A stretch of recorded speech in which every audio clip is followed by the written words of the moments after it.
O Inter encerrou a preparação para a estreia na Copa Sul-Americana nesta quarta-feira contra o 9 de outubro, no Equador. Realizou a última atividade em Manta, no Complexo Esportivo Elegole, e tem a equipe já definida pelo técnico Alexander Medina.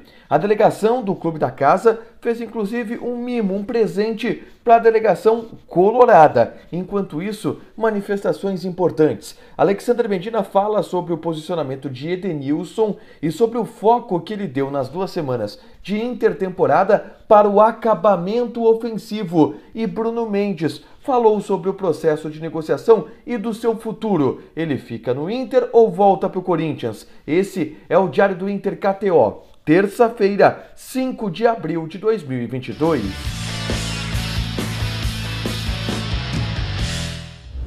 Tudo bem, gente? Obrigado pela participação aqui. Não esquece de deixar teu like, de inscrever, de ativar as notificações. Bora falar do Internacional aqui no A Dupla, nesse último dia antes da estreia. Enfim, o Internacional vai voltar a jogar. Enfim, vai ter dia de Inter. E é nessa quarta-feira contra o 9 de outubro, na Sul-Americana, em Manta, no litoral do Equador. Inclusive, nessa terça-feira, o Inter já iniciou, ou melhor, o Inter encerrou a sua preparação para essa estreia na Copa Sul-Americana. Uma atividade que aconteceu no Complexo Esportivo Elegole, onde o Alexander Medina já definiu a sua equipe que ele vinha trabalhando ao longo de todas as últimas 2 semanas. O Johnny deverá ser mesmo o titular no setor do meio-campo ao lado do Gabriel. E aí uma linha de 3 com o Maurício, o Edenilson e o Tyson, na frente o Wesley Moraes. Esse é o time sem grandes novidades, sem grandes surpresas. O Lisiero, sendo um lateral esquerdo, é o time que o Medina vai mandar a campo contra o 9 de outubro, é o que ele tem de melhor e o que ele trabalhou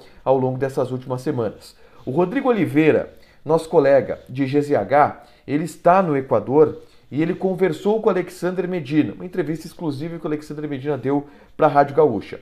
E tem alguns pontos muito interessantes da entrevista do Cacique. Um deles é o posicionamento de Edenilson. O Medina falou que dentro de tudo que ele trabalhou nos últimos dias, nas últimas 2 semanas, e eu pude presenciar isso na parte que eu acompanhei dos treinamentos no CT Parque Gigante, ele focou muito na movimentação ofensiva, ele focou muito na transição ofensiva, no acabamento ofensivo dos movimentos, das ações do Internacional. Porque se entende que o Inter tem volume de jogo, mas não consegue ter volume ofensivo. E foi isso que ele trabalhou. A gente viu o Medina, por exemplo, simulando a movimentação que os pontas precisam ter para entrar na área. O Medina cobrando muito a inversão longa, trabalhando a saída de bola e a subida do Bustos. De fato, isso é algo que ele trabalhou. Mas o Edenilson, nas últimas atividades, trabalhou como um meia centralizado, com o Maurício pela direita e o Tyson pela esquerda.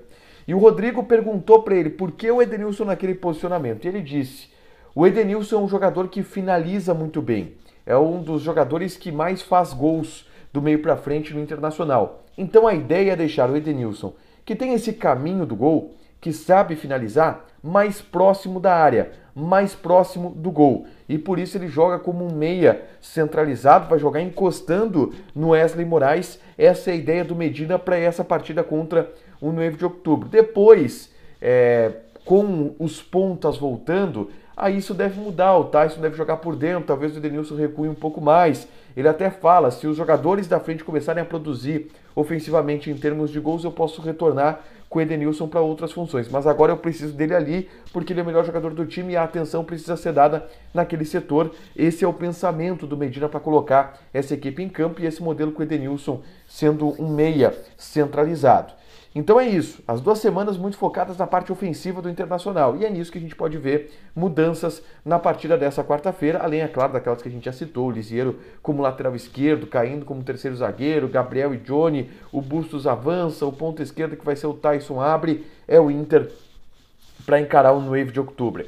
Inclusive, no hotel do Internacional em Manta, a delegação colorada foi recebida por uma delegação do 9 de outubro, dirigentes da equipe equatoriana, que deram um bolo de presente, ainda em homenagem ao aniversário de 113 anos do Internacional, que foi comemorado na última segunda-feira, quando o Inter desembarcou lá no Equador.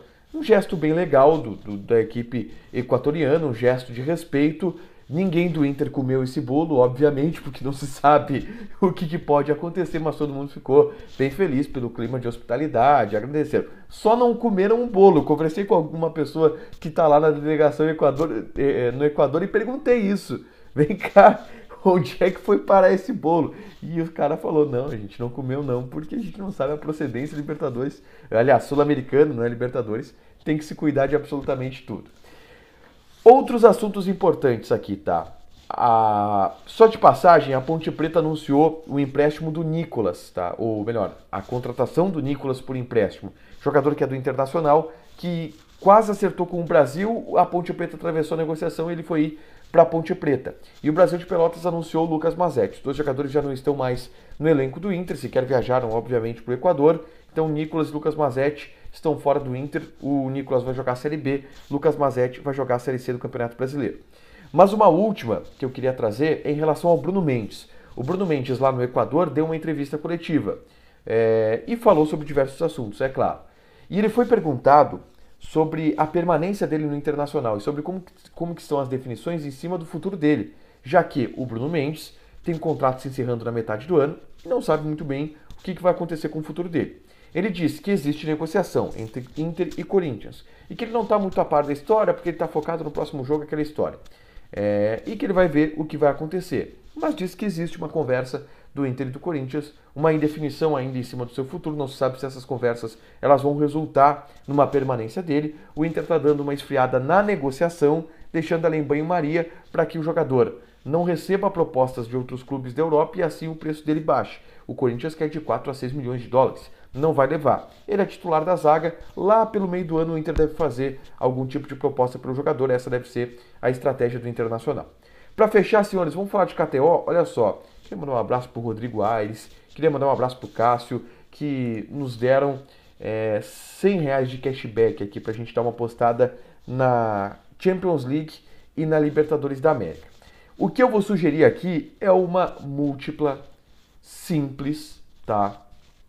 Na Champions, que é o seguinte: vitória do Chelsea e vitória do Bayern de Munique. Essa múltipla eu vou botar 10, vai voltar 33, R$23 de lucro, é uma boa. Fiz a aposta. Mas para dar uma cercadinha, eu vou botar só na vitória, tá? Do Real Madrid. Porque a vitória do Real Madrid tá pagando 3. Então tu joga 10, volta 33. É uma boa. Joga lá, te registra, coloca o cupom ADUPLA que tu ganha 20% de bônus em cima do teu primeiro depósito. Fechado? Deixa o teu like, te inscreve, ativa as notificações que vai ter mais conteúdo aqui no canal. Beijo!